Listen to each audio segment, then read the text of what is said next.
The year was 1847. The monarchy of King Louis-Philippe was slowly crippling, and France was under a turbulent phase change. Amidst these uncertain times, a young and determined 27-year-old watchmaker excelled in his skills well beyond his mentor's desire. This young master, named Louis-François Cartier, took over his master Adolphe Picard's workshop, rendering it to something far special, and thus Cartier was born. Hey, and welcome to The Rich Rabbit. Today we're going to talk about the prestigious brand Cartier and its rich and illustrious history. With such humble beginnings, no one could have imagined that one day Cartier would be the most prestigious name in jewelry and luxury items. As the kingdom of King Louis fell and France marked a new beginning with the rise of the Second Empire, people were generally more open to newer and fresher ideas. Things seemed to perfectly fall in place for this new innovative watchman, as his business steadily grew over a decade, and in 1859 the first Cartier boutique was opened. In 1874, Louis-François' son, Alfred Cartier, took charge of the business. Alfred's business acumen was far more advanced than that of his father, and it was his ambition to grow the business quickly. Due to Alfred's vast connections and strong reputation, he was able to introduce Cartier into the royal houses of Europe and beyond, with Cartier's design being particularly popular with King Edward VII. The luxury brand enjoyed immense success in the late 1800s and eventually opened a showroom in Paris' Rue de la Paix area in 1899. While Alfred was successful in establishing Cartier as the go-to choice for the French elite, it was his three sons, Louis, Pierre, and Jacques, that would bring Cartier to a global level. They propelled the brand into the giant that it is now, with more than 200 stores in over 125 countries. The brothers ended up setting three of their signature Maisons in the three most powerful cities of the world, including Paris, New York, and London. All three played their part in the brand's success with their own unique strong suit and character.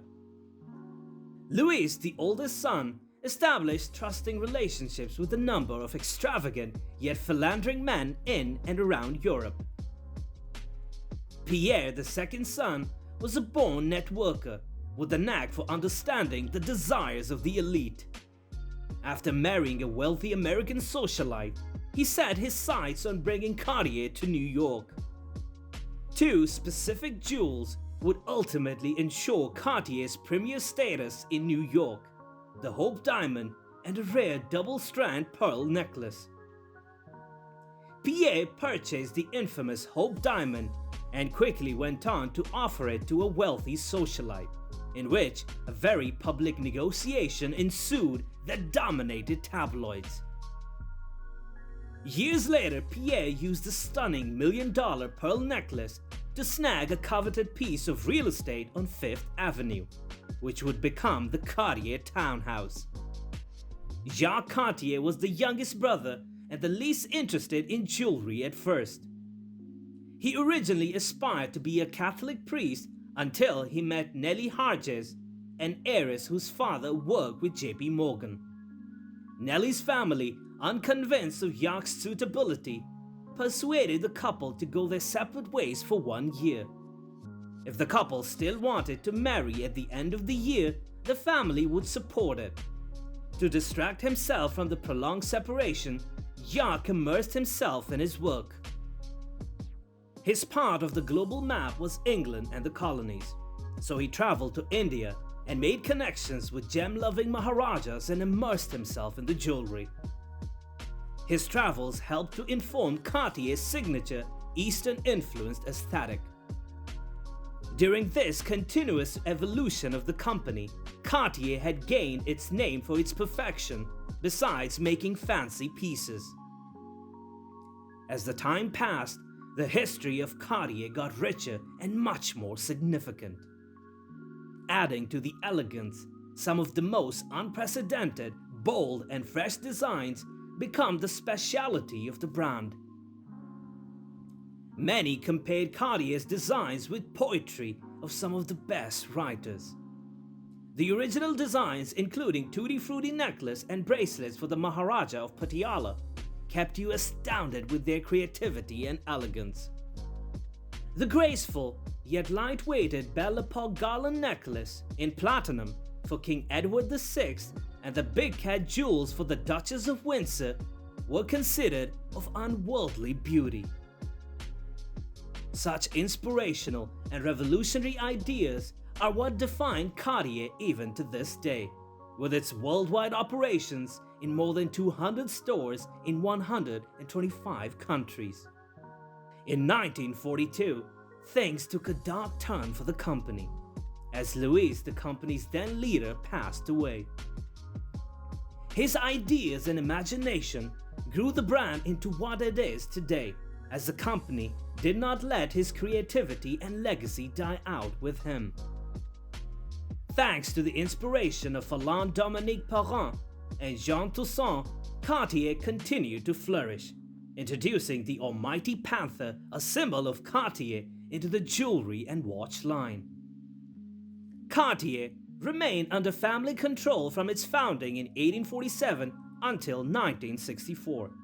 Today, it is a wholly owned subsidiary of the Swiss Richemont Group, but remains headquartered in Paris. Thus, the very ending gave birth to a new start.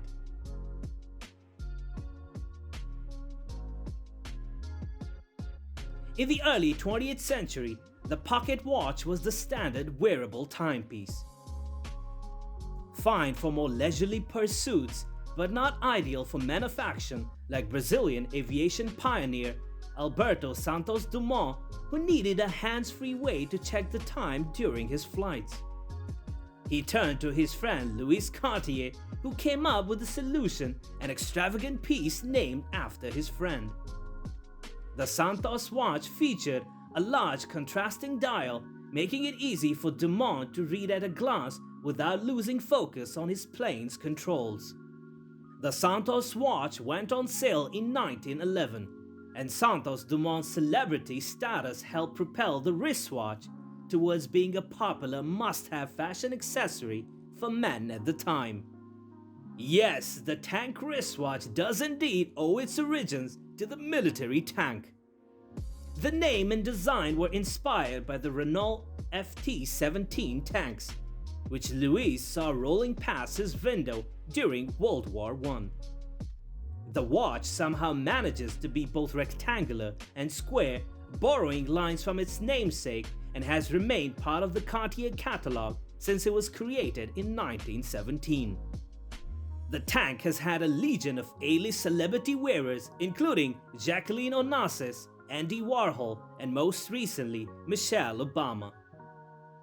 Tutti Frutti jewelry, the Tutti Frutti necklaces and bracelets, with their eye-catching mix of emeralds, rubies, and sapphires, were inspired by the colors of Indian royalty and created at the height of the Art Deco period. At the time, they were quite groundbreaking, with Cartier the first to experiment with mixing different colored stones. Today, Tutti Frutti pieces are prized by collectors. One sold at auction last year for $1.3 million. They are revered as icons of the Art Deco era that offers a perfect marriage between Eastern and Western cultural influences. The Pasha was one of the earliest water-resistance watches. The story goes that the Pasha was originally commissioned in the early 1930s by the Pasha of Marrakesh, who requested a watch suitable for swimming. Though there is no substantive proof that this watch was actually made for the Pasha of Marrakesh. The Ballon Bleu is one of the Cartier's most iconic watches. Worn by celebrities and royals like Kate Middleton, the watch is popular because of its rounded pebble case, comfortable fit, and stylish design. The watch features Roman numerals, and a sapphire cabochon winding mechanism. A unique feature is the crown guard that slopes over the sapphire cabochon crown. Embracing Cartier's historical journey with its luxurious approach fascinates not only its retail customers but also the whole high-end jewelry industry. For the brand's royal and loyal customers, it has given them a lifestyle itself that dwells on its glorified past and teaches its stakeholders the everlasting importance of quality over everything. Perhaps the best way to do justice to the incredible history of Cartier is through the words of King Edward VII, remarking Cartier as the jewelers of kings and the king of jewelers. Thank you for watching this video. If you like the kind of content we produce, please consider subscribing to our channel and click the bell icon so you get notified whenever we upload our new videos.